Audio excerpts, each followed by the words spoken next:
दीपावली पर लगने वाली पटाखा की दुकानों के लाइसेंसधारी नहीं दे सकेंगे किराए पर लाइसेंस। दुकान लगाने वालों को नियम की पूरी खानापूर्ति करनी पड़ेगी।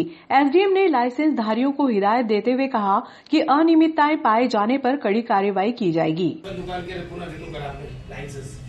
बचपन का नहीं किया अभी तो किसी का ही नहीं किया अभी तो किसी का नहीं किया अभी किसी का नहीं वो जो आपने शासन का निर्देश है 50 से ज्यादा नहीं करना है और अपन लॉट अभी निकालेंगे उसमें से क्योंकि फिर कभी गए साल जो निकाली लगी फिर आके वो माथा पूरी करेंगे नहीं तो पहली प्रायोरिटी उनको दी जाएगी जो पहले से लगा रहे हैं लगातार ये क्लियर है जो लगातार लगा रहे हैं उनको पहली प्रायोरिटी दी जाएगी उसके बाद ये स्कोप रहता है तो पिछले साल वालों को लिया जाएगा जैसे आपको व्यवस्था दें तो आपको कंसिडर कर सकते हैं लेकिन उसी कोई गारंटी नहीं है क्योंकि शासन के निर्देश 50 से ज्यादा नहीं किसी भी स्थिति में ऐसा है।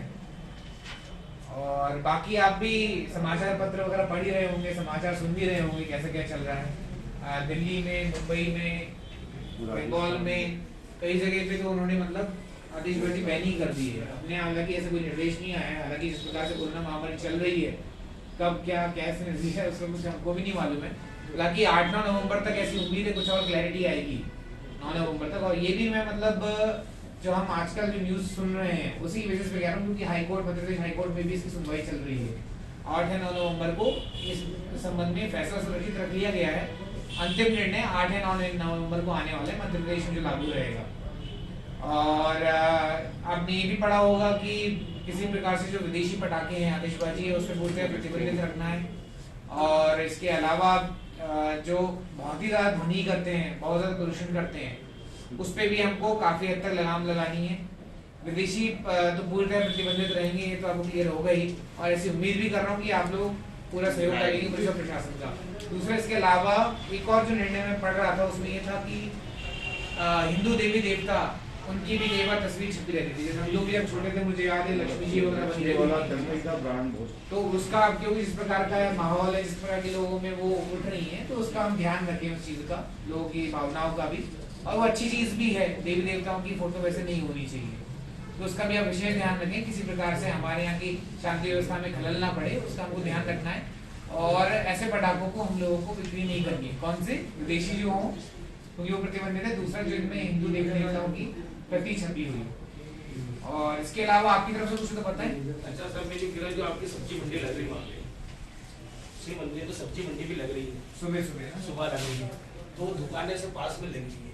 अब गांव के लोग आते बीड़ी सिगरेट में पीते हैं जनानी होते हैं उसको वहां से आप हटाएंगे नहीं हटाएंगे सुबह तो दुकानें अगर वो तो दुकानें लगने 6 दुकान लगेगी नहीं इन्हें पॉइंट वैसे अच्छा उठाया है अपने को ध्यान रखना पड़ेगा एक सड़क के बीच में 20 फीट का सही बात है किसी ग्रामीण तो उसका हमको विशेष ध्यान रखना पड़ेगा 6 दिन के लिए आपका कौन इंजीनियर है उसका ध्यान देगा तो हाँ तो वो उसकी व्यवस्था करेंगे ना तिवारी जी को भेज दीजिए तिवारी जी 6 दिन के लिए आपको करना पड़ेगा वो बीड़ी सिगरेट पीने वाले चाय वाले दीपावली के अवसर पर पटाखा बाजार चंबल तट स्थित मुक्तेश्वर महादेव मंदिर परिसर में लगेगा। दुकान निर्माण में सुरक्षा मापदंडों का विशेष ध्यान रखा जा रहा है।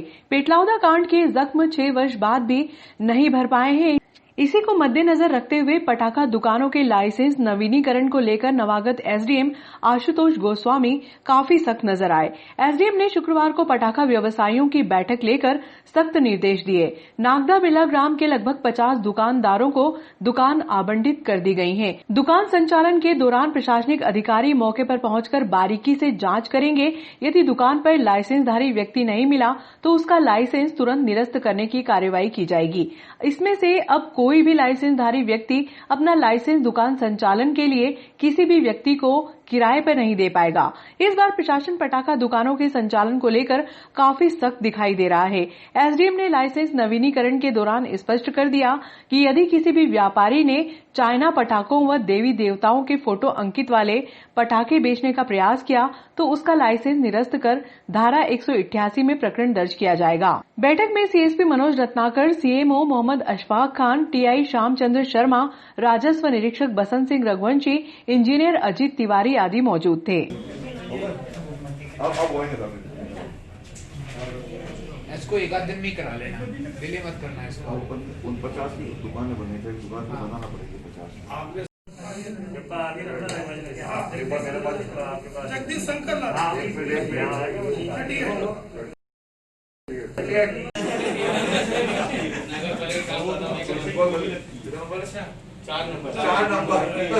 चार नंबर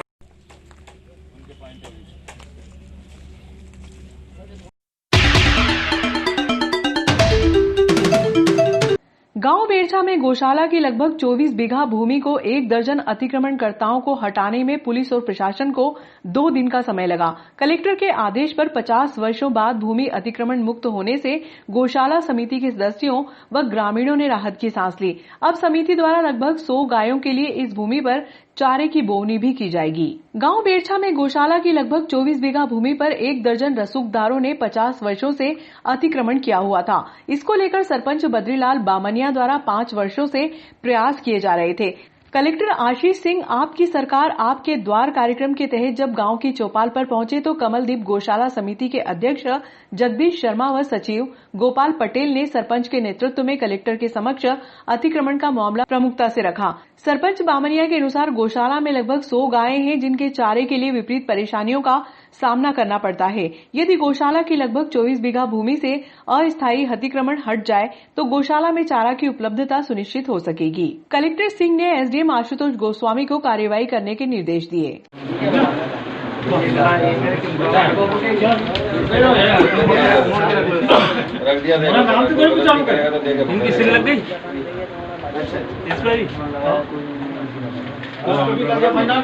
चलो गौशाला के सामने सबके सामने फोटो खिंचाएंगे हैंड ओवर करते हुए। ये कहाँ चल रहा है लड़ाओ जी अतिक्रमण को दस्तखत चाहिए सूची पे इसके नाम सबके ये एक तो बलिया बच्चा है मानसिक का नंदा का है ये नागुर सिंह जी एक गोवर्धन लगभग 50 वर्ष पुराने अतिक्रमण को हटाने में पुलिस और प्रशासन को 2 दिन का समय लगा। गुरुवार की शाम को अतिक्रमण हटाना शुरू किया।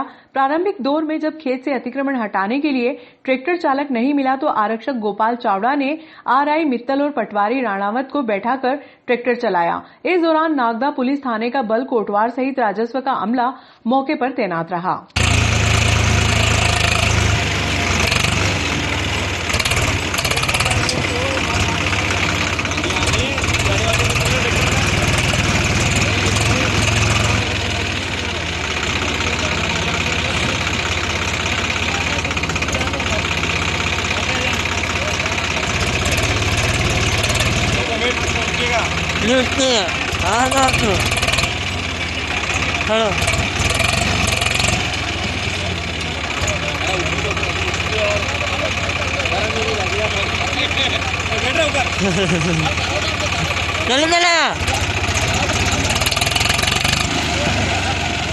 एकदम अलग छोड़ो आपको।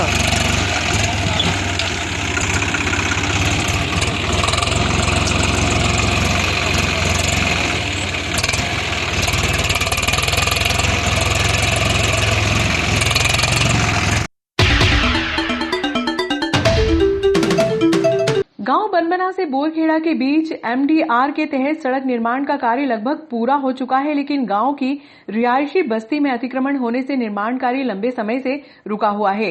बुधवार को एमडीआर, लोक निर्माण विभाग, राजस्व सहित क्षेत्रीय विधायक मौके पर पहुंचे और अतिक्रमण को चिन्हित किया। ग्राम पंचायत अतिक्रमणकर्ताओं को नोटिस देकर अतिक्रमण हटाने की कार्यवाही करेगी।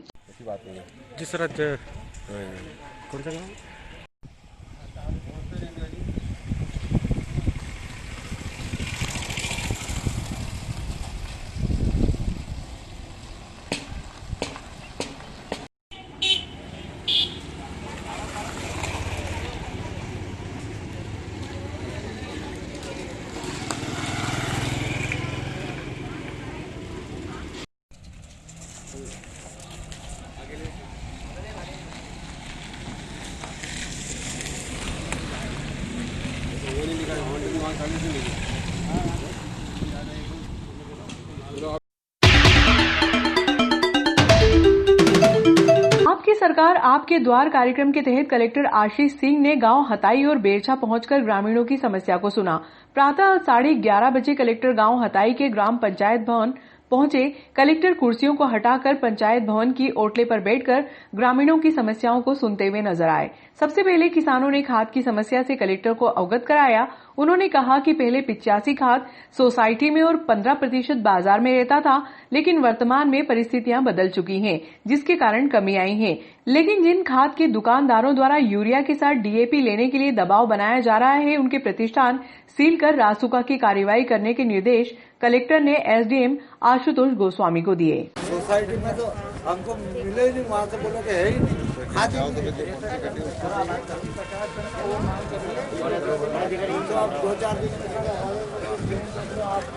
हमने बोले एक बीघा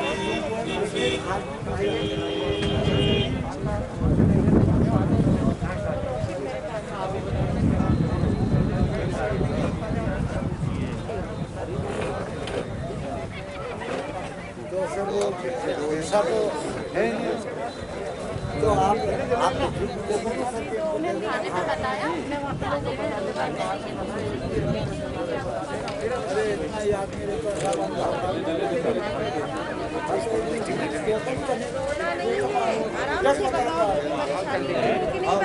एक आए, 2 और आ गए। नंबर बात भी करें। हमारा तो 4 बीघा जमीन है और हमारा भाई ऐसा किसान है हमारा 60%। 60% में 1% भी नहीं तो एक कमरे कच्चे वाले को पहले प्रधानमंत्री आवास योजना का नाम दिया था, लाभ दिया था। इसके बाद में 2 कमरे जिनके कच्चे थे उनको फिर प्रधानमंत्री आवास योजना का नाम दिया था। ये जो आवास योजना है पहले इंदिरा आवास के नाम से चलती थी, अब ये था कि प्रधानमंत्री आवास योजना का। अब बहुत सारे लोगों का एक ये आया था कि साहब मेरा तो नाम आया ही नहीं, मेरा नाम आया नहीं, तो वापस अभी फिर सर्वे करवाया गया था। जिन जिन लोगों के नाम छूट गए थे उन लोगों के नाम का वापस सर्वे करके उन लोगों से आधार कार्ड ले करके ऐसे लोगों की फिर सूची बनी है। तो वह सूची में जिन लोगों के नाम आए हैं, जिन लोगों के नाम हैं, ऐसे लोगों की सूची भी ग्राम पंचायत के सचिव और सहायक सचिव के पास में उपलब्ध करा दी गई है। आप अभी देख सकते हो, अभी नाम लाभ आया नहीं है, नाम आ गए हैं कि इन लोगों को भविष्य में प्रधानमंत्री आवास योजना का लाभ मिलेगा। और एक साथ नहीं, एक के बाद एक के बाद एक के बाद एक के बाद एक, ये वाला है प्रधानमंत्री आवास योजना के अंतर्गत। अब एक कहाँ तक पहुँचे? उनको बताया था कि खचरोद से आके यहाँ पे सीधा मिलेंगे।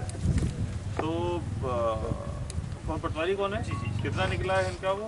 सर सुपवन के बाद यहाँ पे जो वजन निकला है वो एक खेत में एक प्रयोग में 700 ग्राम और एक में 1 किलो 100 ग्राम के 2 प्रयोग। यहाँ का थ्रेशोल्ड कितना है, कुछ है आइडिया? 3 क्विंटल पर बीघा के हिसाब से रहता है, 15 क्विंटल पर बीघा के। अच्छा, तुम्हारा कितना निकला बताया, मुझे बताओ। 700 मतलब 5 बाय 5 का प्लॉट बनाते हैं, उसमें एक में 700 ग्राम और एक में 1 किलो 100 ग्राम 2 प्लाट बनाते हैं। तो इसमें कितना हुआ, हेक्टेयर वाइज कितना हुआ? 3 क्विंटल आया। 3 आया। वो भी खाली दूसरा सर कितना बताया, थ्रेशोल्ड कितना बताया? 12 से 15 क्विंटल पर हेक्टेयर होता है।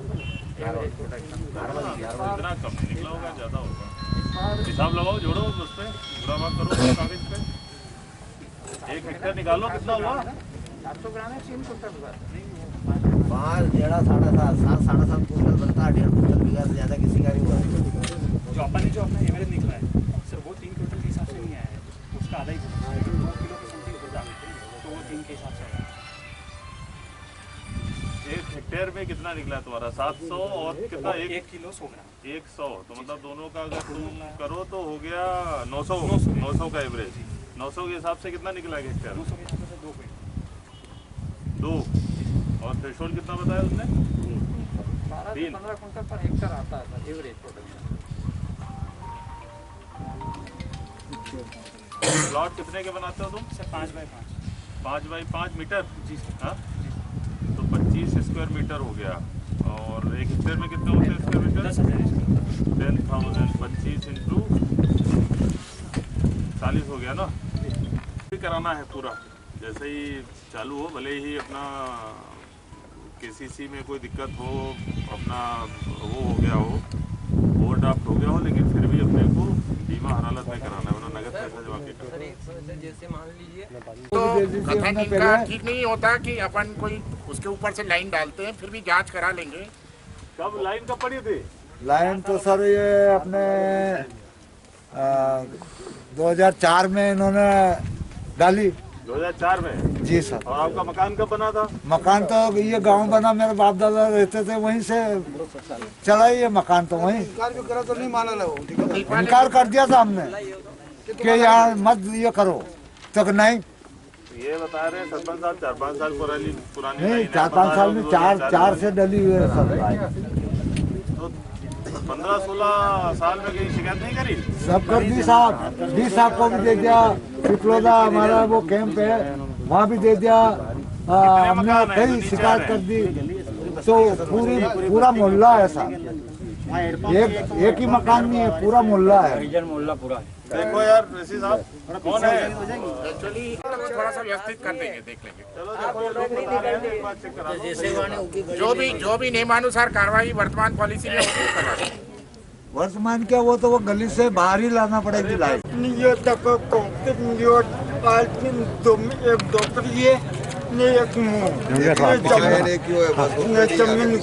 मैं समझ गया, साइकिल वाली मांग रहे हैं, चला लोगे? सर गांव आते पालकी पंचायत का आपने विजिट किया सर, क्या पाया सर आपने से? देखिए जहाँ पर चौपाल लगाकर जो समस्याएं हैं गांव की और जो मुद्दे हैं उनको जानने समझने की कोशिश करी गई है। और हर बुधवार को या बृहस्पतिवार को जिले के किन्हीं 2 ग्रामों का दौरा मेरे द्वारा किया जाता है, चौपाल लगाई जाती है, उसी के तहत ये किया गया। तो कुछ शिकायतें जो हैं यहाँ पर, एक बस्ती के ऊपर से जो बिजली की लाइन जा रही थी उस संबंध में प्राप्त हुई है। और जो नियम है कि अगर बस्ती के बाद वो लाइन पड़ी है तो निश्चित रूप से उसको शिफ्टिंग की कार्रवाई हमारे द्वारा करवाई जाएगी। 1-2 यहाँ पर कुछ ऐसे लोग जो गरीबी रेखा की पात्रता में स्पष्ट आते दिखते हैं, जिनके द्वारा मांग की गई है, तो उनको गरीबी रेखा का कार्ड भी बनवाया जाएगा। और विकलांग एक विवाह कार्यक्रम जो जिले में आयोजित हुआ था, उसमें कुछ 1-2 लोगों को भुगतान नहीं हो पाया अभी, जो राशि 2-2 लाख रुपए मिलने थे। तो उस संबंध में भी कार्रवाई हालांकि प्रचलित हो रहा है, यहाँ पर लोगों ने बताया है, लेकिन उसको बहुत जल्दी हम लोग 6-7 दिनों में न्यायगढ़ उसका करवा देंगे। करोड़ों रुपए का कृषि उपज मंडी में गेहूँ सड़ रहा है, उसका क्या? किस मंडी में? सभी मंडी में, लगभग उन्हेल की मंडी में भी है। नहीं, देखिए ये मामला मेरे संज्ञान में नहीं है। जो गेहूं की खरीदी हुई थी और गेहूं चूँकि खरीद कर एक बार वेयरहाउसिंग के पास में आ जाता है, वहां से फिर नान के माध्यम से या फिर FCI के माध्यम से उसका उठाव होता है। तो वेयरहाउसिंग के पास में जितना भी गेहूं आ गया है वो लोग उसका भंडारण करते हैं। उस भंडारण के बाद जब भी FCI का या नान का जो प्रोग्राम बनता है उठाव का, वो वहाँ से उठाते हैं। तो हो सकता है उसमें कुछ डिले हो रहा हो, FCI को या नान को जिसका भी होगा उसको सूचित कर दिया जाएगा, जिससे उठाव जल्दी हो जाए। आधार कार्ड है, मूलभूत सुविधा है जनता की, वह बन नहीं पा रहा है। लगभग 12 बजे से रात में ऐसे लाइन लगाते हैं और उसके लिए बहुत समस्या आ रही है उन्हेल में, उसको लेकर आप। ठीक है, उन्हेल में अगर ऐसी समस्या आ रही है तो बहुत जल्दी ही इसकी समीक्षा करके अगर वहाँ पर 1-2 ऑपरेटर्स बढ़ाने की आवश्यकता है तो हम लोग ऑपरेटर बढ़ा देंगे। वैसे तो मुझे लगता है कि 97-98% तक आधार कार्ड जो है बनाए जा चुके हैं। फिर भी अगर कोई गैप है तो उसको ऑपरेटर्स को बढ़ा के, मुझे लगता है जो भीड़ है ये संशोधन की वजह से ज़्यादा होती होगी। 1-2 ऑपरेटर्स अगर बढ़ जाएंगे तो निश्चित रूप से बच्चों का एडमिशन है या किसी भी कार्य के लिए मूलभूत सुविधा के लिए आधार कार्ड की आवश्यकता ऑपरेटर्स को बढ़ा के निश्चित रूप से उसका समाधान करवा दिया जाए। सर क्षेत्र के किसान यूरिया की समस्या से जूझ रहे हैं सर। जी हाँ, एक यूरिया की समस्या निश्चित रूप से थोड़ी बहुत यहाँ पर शिकायत भी प्राप्त हुई है। और पहले की अपेक्षा में जो मार्केट में जो प्राइवेट के माध्यम से यूरिया की बिक्री होती थी वो 45% हो गई, जो पहले केवल 15% होती थी। इसीलिए मार्केट में यूरिया ज़्यादा उपलब्ध है सोसाइटीज़ की तुलना में। एक जो शिकायत प्राप्त हुई है कि कई सारे दुकानदारों के द्वारा तब तक यूरिया नहीं दी जाती है जब तक कि किसान डीएपी नहीं खरीदता है। ये बहुत ही गलत चीज़ है और इस पे बिल्कुल भी हम लोग इस चीज़ को सहन नहीं करेंगे। आज एसडीएम के द्वारा यहाँ के सभी दुकानदारों की मीटिंग भी बुलाई जाएगी। मेरे द्वारा जिले में भी एक इनके एसोसिएशन की बैठक बुलाई जाएगी।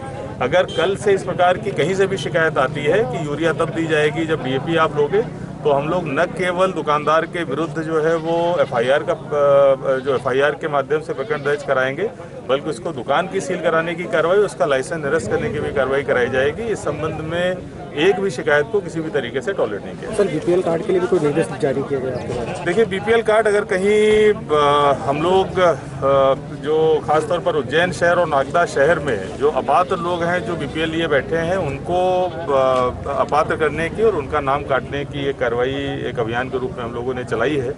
इसके साथ साथ अगर कुछ लोग ऐसे हैं जो सच में पात्र हैं और उनका बीपीएल नहीं बन पा रहा है तो उनका भी बीपीएल बनना चाहिए, संबंध में निर्देश प्रदान किया। सर, जिले में सबसे बड़ा पर्व छठ पर्व नागदा में बनाया जाता है सर। करीब 10 से 10,000 लोग वहाँ पे रहते हैं। लगातार उनके सामने कोविड के सामने समस्या आ रही है कि छठ पर्व पर उनको चंबल नदी में नहीं जाने दिया गया। तो इस संबंध में क्या गाइडलाइन नहीं है सर? देखिए, अभी खास तौर पर चाहे स्विमिंग पूल हो या इस प्रकार के जो दूसरे वाटर बॉडीज़ हैं, इन पे निश्चित रूप से नहीं जाना चाहिए, क्योंकि कोरोना का संक्रमण अभी कम जरूर हुआ है, लेकिन फिर से सर्दियों में उसके बढ़ने की संभावना है। हमको सावधानी बिल्कुल भी कम नहीं करनी है। तो सभी लोगों से मैं यही अपील करूंगा, इस प्रकार के जो त्यौहार हैं उनको घर पे ही रहकर मनाएं। 2-3 महीने की बात और है, उसके बाद वैक्सीन आ जाएगी तो फिर से जो भी सामान्य जनजीवन है वो वापस शुरू हो सकता है, लेकिन तब तक के लिए सावधानी बरतना ही एकमात्र उपाय है। सबसे बड़ी समस्या